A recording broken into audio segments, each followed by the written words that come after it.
De no ser drafteado a recibir el reconocimiento más importante que puede disfrutar un jugador que haya pasado por la NBA. La carrera de Ben Wallace es un ejemplo de lo que significa la constancia, el esfuerzo y la dedicación. Pero, ¿qué tan bueno era? ¿Por qué fue capaz de callar tantas bocas y meterse en la historia de la liga? Es hora de analizarlo.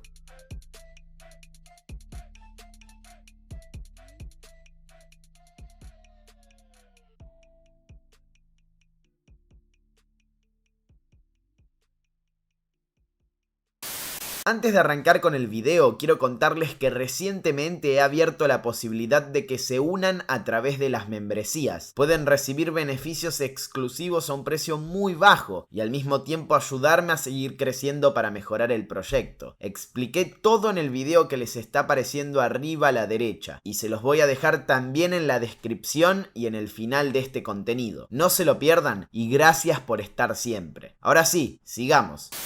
Ben Wallace compartió su inducción al Hall of Fame con jugadores de la talla de Chris Bosh, Chris Webber, Paul Pierce y Tony Kukoc, pero a diferencia de ellos, jamás fue una estrella universitaria, ni lo escogieron entre los picks más altos del draft, ni llegó a la NBA como una figura del circuito europeo. Todo lo contrario, ni siquiera jugó en una universidad de la Division I de la NCAA, se convirtió en undrafted y tampoco pudo establecerse en Italia como miembro del Viola Reggio Calabria. Entonces, ¿qué cambió para que actualmente sea considerado una leyenda? Veamos. Tras su incursión en Europa, Wallace volvió a Estados Unidos para sumarse a Washington Bullets. Allí pasó 3 temporadas, en las que arrancó sin mucho protagonismo y posteriormente comenzó a hacerse un hueco a través de los intangibles. Fue traspasado a Orlando Magic y en esa franquicia logró consolidarse como titular, pero rápidamente ocurrió el hecho que cambiaría su vida deportiva. Querían competir por el campeonato y sentían que necesitaban algo más para hacerlo, así que lo utilizaron de moneda de cambio para conseguir a Grant Hill. La estrella de los Detroit Pistons había sufrido varias lesiones que hacían dudar de su capacidad para mantenerse sano, pero apostaron por él y le ofrecieron a los de Michigan a Wallace junto con Chucky Atkins. Al poco tiempo, lo que parecía una negociación ganada por el Magic terminó siendo el mejor movimiento en el mercado en la vida reciente de Detroit, porque ahí fue donde Big Ben explotó todo lo que había mostrado a cuentagotas en los otros conjuntos. El interno encajó perfecto en una época del juego bastante